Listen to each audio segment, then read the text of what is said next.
ರಾತ್ರಿ ಸುಮಾರು 10:10 auto driver Ningappa ಬೆಂಗಳೂರಿನ ಜೆ.ಪಿ. ನಗರದಿಂದ ತನ್ನ ಹುಳಿಮಾವು ಹೊರಟಿರ್ತಾನೆ. ಆಗ ಆತನಿಗೆ ಒಂದು ಬಾಡಿಗೆ ಸಿಗುತ್ತೆ. ಆ ಬಾಡಿಗೆ ಜೆ.ಪಿ. ನಗರದಿಂದ ಬನ್ನೇರುಘಟ್ಟದಲ್ಲಿ ಹೊರಗಿರೋ ಒಂದು ಹಳ್ಳಿ, ಅಲ್ಲಿಗೊಂದು ಬಾಡಿಗೆ ಸಿಗುತ್ತೆ. 300 ರೂಪಾಯಿ ಆಸೆಗೆ ನಿಂಗಪ್ಪ ಏನು ಮಾಡ್ತಾನೆ, ಆ ಬಾಡಿಗೆನ ರಿಸೀವ್ ಮಾಡ್ಕೊತಾನೆ. ಹೋಗಿ ಆಕೆನ ಪಿಕಪ್ ಮಾಡ್ಕೊಂಡು ಅಲ್ಲಿಂದ ಹೊರಡ್ತಾನೆ. ಹೋಗ್ತಾ ದಾರಿಲಿ ಹತ್ತಿದ್ದಂಥ ಪ್ಯಾಸೆಂಜರ್ ನಿಂಗಪ್ಪನಿಗೆ ದಾರಿ ಉದ್ದಕ್ಕೂ ತಾನು ಎಲ್ಲಿ ಹೋಗಿದ್ದೆ, ಏನು ಸಮಾಚಾರ ಎಲ್ಲ ಹೇಳ್ತಾ ಹೋಗ್ತಾಳೆ. ಸರಿ, ಇಬ್ಬರು ಮಾತಾಡ್ಕೊಂತ ಹೋಗ್ತಾರೆ. ಆಕೆ ಹೇಳೋದು, ನಾನು ಇವತ್ತು ಒಂದು ಸಾವಿನ ಮನೆಗೆ ಹೋಗಿದ್ದೆ. ಅಲ್ಲಿ ಒಬ್ಬ ಹುಡುಗ, ಸುಮಾರು 20-25 ವರ್ಷದ ಹುಡುಗ ಸೂಸೈಡ್ ಮಾಡ್ಕೊಂಡು ನೇಣು ಹಾಕೊಂಡು ಸತ್ತೋಗಿದ್ದ ಅಂತ ಹೇಳ್ಕೊಂತ ಹೋಗ್ತಾಳೆ. ಆ ಕತೆ ನಿಂಗಪ್ಪನಿಗೆ ಸ್ವಲ್ಪ ಬೇಸರ ತರಿಸುತ್ತೆ. ನಾನು ರಾತ್ರಿ ಬಾಡಿಗೆ ಪಿಕಪ್ ಮಾಡ್ಕೊಂಡು ಹೋಗ್ತಾ ಇದ್ದೀನಿ, ಇವ್ರು ನೋಡಿದ್ರೆ ನನಗೆ ಈ ಕತೆ ಹೇಳ್ತಿದ್ದಾರಲ್ಲ ಅಂತ ಹೇಳಿ ಸ್ವಲ್ಪ ಭಯದ ಸ್ವಭಾವನಾಗಿದ್ದ ನಿಂಗಪ್ಪ ಅವ್ರಿಗೆ ಹೇಳಲ್ಲ. ಹಾಗೆ ನನ್ನ ಹತ್ರ ಈ ಥರ ಮಾತಾಡ್ತಿದ್ದಾರೆ ಅಂತ ಒಳಗೆ ಇರಿಸು ಮಾಡ್ಕೊಂಡು ಹೋಗ್ತಾನೆ. ಹೋಗಿ ಒಂದು 11:30ಗೆ ಡ್ರಾಪ್ ಆಗುತ್ತೆ. ಡ್ರಾಪ್ ಮಾಡಿ ಅಲ್ಲಿಂದ ವಾಪಸ್ ಹೊರಡಬೇಕಾದ್ರೆ ಆ ಬನ್ನೇರುಘಟ್ಟದ ಇಂದ ಹುಳಿಮಾವು ಹೋಗ್ಬೇಕಾದ್ರೆ ಸೆಂಟ್ರಲ್ಲಿ ಸ್ವಲ್ಪ ಒಂದು 5 ಕಿಲೋಮೀಟ್ರ್ ಕಾಡಿರುತ್ತೆ.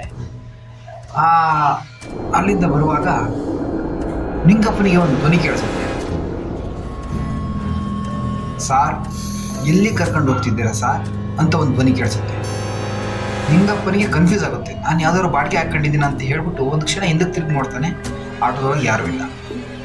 ನಿಂಗಪ್ಪನಿಗೆ ಸ್ವಲ್ಪ ಭಯ ಶುರುವಾಗುತ್ತೆ. ಆಮೇಲೆ ಭ್ರಮೆ ಇರಬೇಕು, ಮಾಮೂಲಿ ಹಿಂಗಾಗುತ್ತಲ್ಲ ಅಂತ ಅಂದ್ಕೊಂಡು ಇನ್ನೊಂದು ಸ್ವಲ್ಪ ದೂರ ಮುಂದೆ ಬರ್ತಾನೆ. ಪಟ್ ಅಂತ ಆಟೋ ಎದುರುಗಡೆ ಯಾರೋ ಬಂದಂಗಾಗುತ್ತೆ. ಅವನು ಸಡನ್ ಬ್ರೇಕ್ ಆಗ್ತಾನೆ, ಮತ್ತೆ ಯಾರು ಕಾಣಲ್ಲ. ಸ್ವಲ್ಪ ಮುಂದೆ ಹೋಗ್ತಾನೆ. ಮತ್ತೆ, ಸಾರ್ ಎಲ್ಲಿಗೆ ಕರ್ಕೊಂಡು ಹೋಗ್ತೀರಾ ಸಾರ್? ಈಗ ನಿಂಗಪ್ಪನಿಗೆ ಭಯ ದುಪ್ಪಟ್ಟಾಯ್ತು. ಸರಿ ಅಂತ ಹೇಳ್ಬಿಟ್ಟು ನಿಂಗಪ್ಪ ಗಾಡಿನ ಸ್ವಲ್ಪ ಸ್ಪೀಡ್ ಮಾಡ್ತಾನೆ. ಬೇಗ ಈ ಜಾಗ ಬಿಟ್ಬಿಡೋಣ ಅಂತ ಸ್ವಲ್ಪ ಮುಂದೆ ಹೊಡಿತಾನೆ. ಸ್ವಲ್ಪ ದೂರ ಮುಂದೆ ಹೋಗಿ ಗಾಡಿ ನಿಲ್ಲಿಸ್ತಾನೆ. ಎಡಕ್ಕೆ ಒಂದು ದೇವಸ್ಥಾನ ಇದೆ, ಒಂದು ಮಾರಮ್ಮ ದೇವಸ್ಥಾನ. ನಿಂಗಪ್ಪನಿಗೆ ಇವಾಗ ಸ್ವಲ್ಪ ಧೈರ್ಯ ಬಂತು, ದೇವಸ್ಥಾನ ಇದೆ. ಸರಿ, ಆ ದೇವಸ್ಥಾನದ ಹತ್ರ ಗಾಡಿ ನಿಲ್ಲಿಸ್ತಾನೆ. ಇಳಿದುಬಿಟ್ಟು ಆ ದೇವರಿಗೆ ನಮಸ್ಕಾರ ಮಾಡೋಣ, ಇದು ದೇವಸ್ಥಾನ ಅಲ್ವಾ ಅಂತ ಹೇಳ್ಬಿಟ್ಟು ಇಳಿದು ದೇವ್ರ ಕುಂಕುಮ ಇಟ್ಕೊಳ್ಳೋಣ ಅಂತ ಹಿಡಿತಾನೆ. ಹಿಡಿದು ದೇವಸ್ಥಾನದ ಹತ್ರ ಒಂದು 4 ಹೆಜ್ಜೆ ಇರ್ತಾನೆ. ಮತ್ತೆ ಅದೇ ಧ್ವನಿ, ಸಾರ್ ಎಲ್ಲಿಗೆ ಕರ್ಕೊಂಡು ಹೋಗ್ತೀರಾ ಸಾರ್? ನಿಂಗಪ್ಪನಿಗೆ ಇದ್ದಿದ್ದು ಭಯ ಜಾಸ್ತಿ ಆಗ್ಬಿಡ್ತು.